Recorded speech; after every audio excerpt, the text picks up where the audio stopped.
Hi everyone, it's Dr. Ramani. Welcome back to this YouTube channel on narcissism and narcissistic abuse. I'm just going to get in a plug here. If you haven't started listening to it, please do listen to my new podcast, Navigating Narcissism. You can get it anywhere you get your podcasts, and there's details on it in the video notes. But we're going to take on an Am I the Asshole today. This is a good one. So this is Am I the Asshole for paying first-class airfare for my nanny and not my son? The writer is a female who's married to a man, and she said, we had our first child, Matt, who is now 18, when we were just 17 years old. We weren't in a very good financial situation at first, and it only got better when Matt was 9. Currently, we both work well-paying jobs, bought a spacious home, and have our luxuries. We had 2 more children who are now 8 and 5, because we can't stay home all the time, we hired a nanny, a woman who was 45 years old, to take care of the little ones. Their son had the eldest son, Matt, had a complicated personality change at the age of 11. So we put him in private school, and maybe the contact with other teenagers brought out a selfish and elitist side of him. We tried our best to improve it, but with the onset of adolescence and the stubbornness, it just seemed to get worse. It got better when my husband and I decided that at age 16, he would work part-time so he could start taking financial responsibility, and that seemed to give him a reality check as we cut our support on his perks.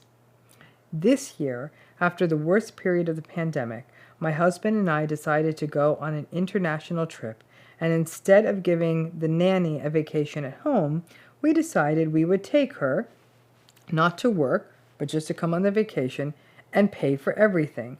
And this person saying she doesn't live in the United States, the entire family doesn't live in the United States. Matt, that son, the eldest son, on a random day, overheard me talking to my husband that I was planning to pay for a first-class ticket for the nanny and for the nanny's son for her to enjoy like we did. He asked why we should do this. We were already paying for everything. Let her go economy class if she can't afford first class. This lady says, I was shocked.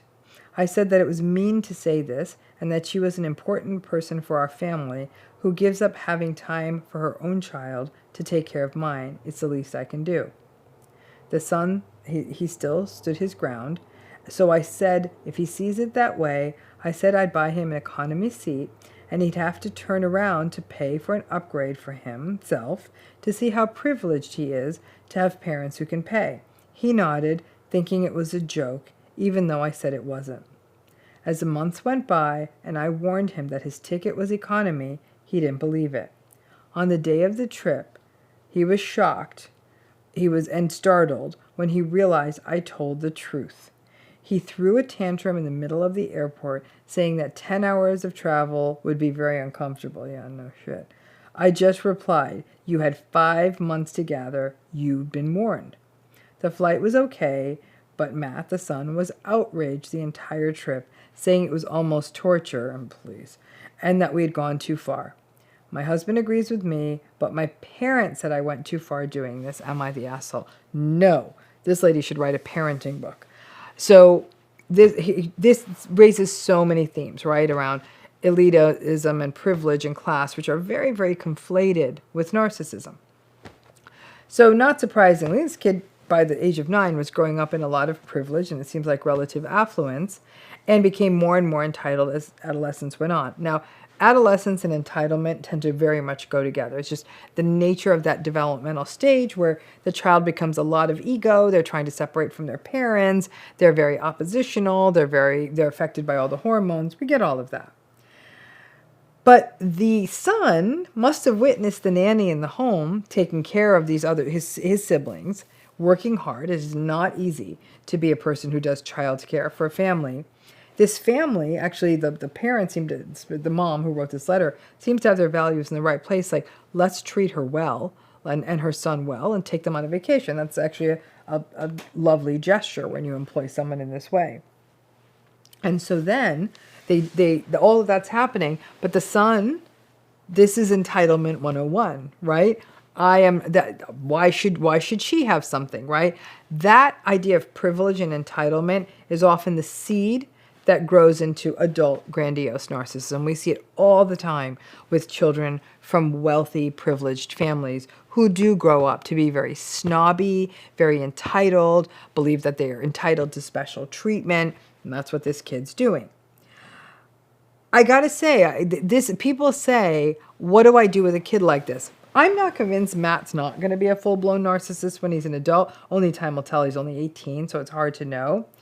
But this mom just did something to sort of help against that by saying, yo, I set a limit. We told you had the option. You could make your money. And they did the right thing by even encouraging him and making him get a job, which is so good for him. And he could have used that money towards the upgrade. My guess is even if he had done it in good faith, said, here's the money, I want the upgrade. And his parents would have covered it too. But in his arrogance, he really thought, oh, no one's going to call my bluff.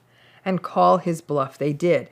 That, like I said, I actually think that there's something to be said for that. I don't agree with her parents at all. She's not the asshole. She actually really pulled an interesting gambit here. And even look at his language. It's so privileged and disrespectful. This was torture. How can you? Of course it's going to be uncomfortable. As all of us know who have taken any kind of long-haul international flight, it's a privilege to get to travel like that, but it's uncomfortable as hell to sit in that kind of a position. But he by characterizing it as torture is sort of, it's a bit much, and quite disrespectful. But someone like him, who believes he's the sun and all planets orbit around him, he can't believe he was tortured like that. To me, it is the what this lady did. All of you are saying, what? This is sort of more of an extreme gesture, but when she heard her son being this disrespectful and said, this is not acceptable. It's one thing to just say, this is not acceptable. She really literally put her money where her mouth was. It's impossible, like I said, to know how this will roll out for this kid. It's quite possible he'll always frame it, my parents abandoned me. If they're lucky, he'll internalize it and say, wow, I really acted like a jerk. And my parents actually taught me a valuable lesson on how to treat people. Like I said, these folks, hopefully they post again when this kid's 25 years old, because it takes about that long for that adolescent brain to develop. But for entitlement and all of that in adolescence is never a guarantee that someone's going to grow into a narcissistic adult. Not by a long shot. Oh, we'd have a lot more narcissistic adults. But it is an opportunity to engage in some form of boundary setting and expectation setting. And so this family, who's had an interesting journey, they became young parents, clearly worked at, they made money, they were able to raise their children in relative affluence, and clearly this older son, Matt, has had a different experience than his siblings, who kind of grew up in affluence. In his family, they didn't have it, then they did have it. And it also makes you wonder, I have to say, in this sense of this older son, Matt, kind of hope they get him therapy, because there may be also this sense of inconsistency in the world. I hope he's associating it with his parents' hard work. Parents worked hard, made money. That actually works. It's actually a great life lesson to get. But it really comes down to how much, though, Matt also, this elder son, also may be interpreting it as, I actually endured more hardship than my younger siblings, so I'm entitled to more because I had to go through more bad years. But not for a parent to not allow their child to communicate disrespectfully about someone the way he did is so critical. And so I think mom actually did a good one. He's not going to die by being in an uncomfortable seat in the rear of the aircraft. He was given an opportunity to change his fate. He didn't. And he's just going to have to pull up his big boy pants and his empathy pants and learn how to treat people in a respectful and kind way. So well done, Mom. And no, you're not the asshole. Thanks again.